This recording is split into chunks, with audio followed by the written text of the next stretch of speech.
Bismillahirrahmanirrahim. Assalamualaikum warahmatullahi wabarakatuh.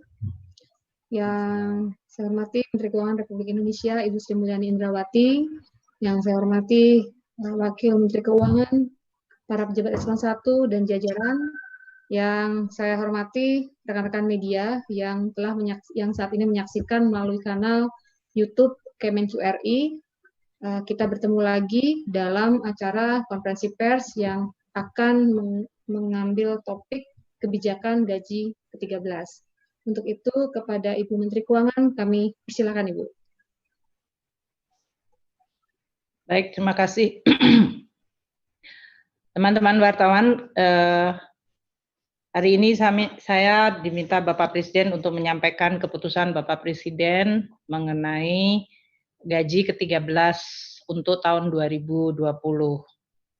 Seperti diketahui bahwa gaji ke-13 itu sudah dianggarkan di dalam APBN tahun anggaran 2020 dan itu ada di dalam Undang-Undang APBN. Namun pelaksanaan Undang-Undang APBN 2020 memang mengalami banyak sekali perubahan diakibatkan karena terjadinya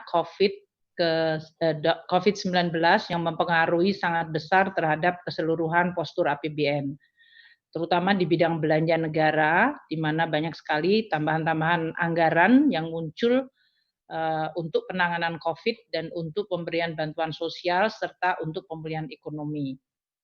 Sehingga pemerintah akan terus melakukan pengelolaan di dalam APBN agar betul-betul memang fokus bisa menangani COVID dan dampak-dampaknya terhadap sosial maupun ekonomi. Nah, untuk gaji ke-13, kita mempertimbangkan bahwa pada kuartal ketiga ini, yaitu sesudah terjadinya COVID dan kemudian dideklarasikan sebagai pandemik dan kemudian langkah-langkah PSBB yang dilakukan di berbagai daerah membuat keseluruhan perekonomian kita dan kegiatan-kegiatan baik dari sisi permintaan, konsumsi masyarakat, konsumsi dari ekspansi investasi dari perusahaan semuanya mengalami tekanan yang sangat dalam. Pemerintah menganggap bahwa pelaksanaan untuk gaji ke-13 sama seperti THR bisa dilakukan untuk bisa menjadi bagian dari stimulus ekonomi atau mendukung kemampuan dari masyarakat di dalam melaksanakan kegiatan-kegiatannya, terutama ini dikaitkan dengan tahun ajaran baru dan juga dalam kondisi di mana COVID mungkin meningkatkan beberapa belanja yang dilakukan oleh ASN, TNI, Polri, dan pensiunan. Sehingga pembayaran gaji ke-13 ini sekarang dilaksanakan sebagai bagian dari stimulus perekonomian kita. Nah, untuk kebijakan gaji dan pensiun ke-13 ini, kami melaksanakan dengan memperhatikan kebijakan THR yang sudah dilakukan pada bulan Mei yang lalu, yaitu tidak diberikan kepada pejabat negara, pejabat eselon 1 dan pejabat eselon 2 dan pejabat setingkat mereka.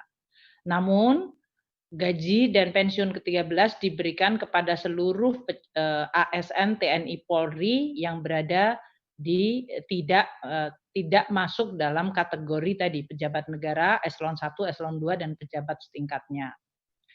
Anggaran yang disiapkan untuk pelaksanaan pembayaran gaji ke-13 ini adalah sebesar 28,5 triliun rupiah yang terdiri dari untuk APBN, ASN, untuk gaji dan tunjangan yang melekat pada gaji, untuk ASN pusat adalah 6,73 triliun rupiah.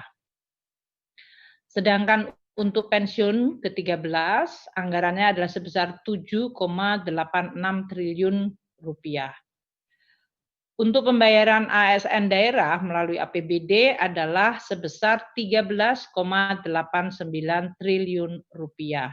Sehingga total untuk pembayaran gaji ke-13 ini adalah 28,5 triliun rupiah. Pembayaran gaji ke-13 akan direncanakan dilakukan pada bulan Agustus 2020 Dan untuk pelaksanaan ini kita akan segera mengeluarkan revisi dari regulasi-regulasi yang ada. Pemberian gaji ke-13 adalah didasarkan pada peraturan pemerintah nomor 35 2019 tentang perubahan ketiga atas PP 19 tahun 2006 tentang pemberian gaji, pensiun, dan tunjangan ke-13 untuk pegawai negeri sipil, prajurit, dan tunjangan prajurit TNI dan anggota Polri serta pejabat negara dan penerima pensiun atau tunjangan. Dan PP nomor 38 2019 tentang perubahan atas PP 24 tahun 2017 yaitu tentang pemberian penghasilan ke-13 untuk pimpinan dan pegawai non-PNS pada lembaga non-struktural.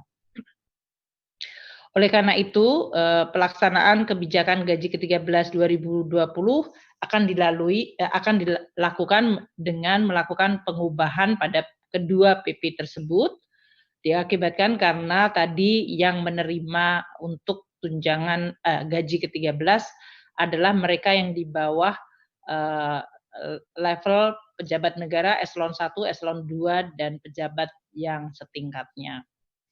Untuk pelaksanaan ini kami akan melakukan koordinasi dengan Menpan RB di dalam perubahan PP yang diharapkan bisa selesai dalam waktu 1-2 minggu sehingga pada bulan Agustus kita sudah akan bisa melakukan pelaksanaan pembayaran gaji ke-13 untuk seluruh ASN, TNI, Polri, dan pensiunan.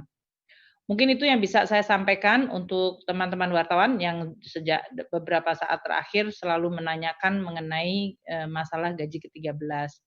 Nanti di dalam pelaksanaannya tentu kita akan terus memonitor, terutama tadi peraturan perundang-undangan, yaitu perubahan PP 35 dan PP 38 untuk bisa disegerakan. Dan untuk pelaksanaan di setiap kementerian lembaga maupun di daerah kita akan monitor mulai pada bulan Agustus nanti. Demikian yang bisa saya sampaikan. Terima kasih. Wassalamualaikum warahmatullahi wabarakatuh. Silakan kalau ada yang mau bertanya, tapi rasanya nggak perlu ada pertanyaan deh. Iya, terima kasih Ibu Menteri. Tidak ada yang bertanya, Bu. Tadi pertanyaan sudah di-cover di dalam penjelasan Ibu.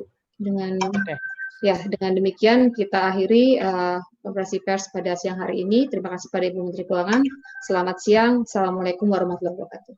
Waalaikumsalam. Terima kasih semuanya.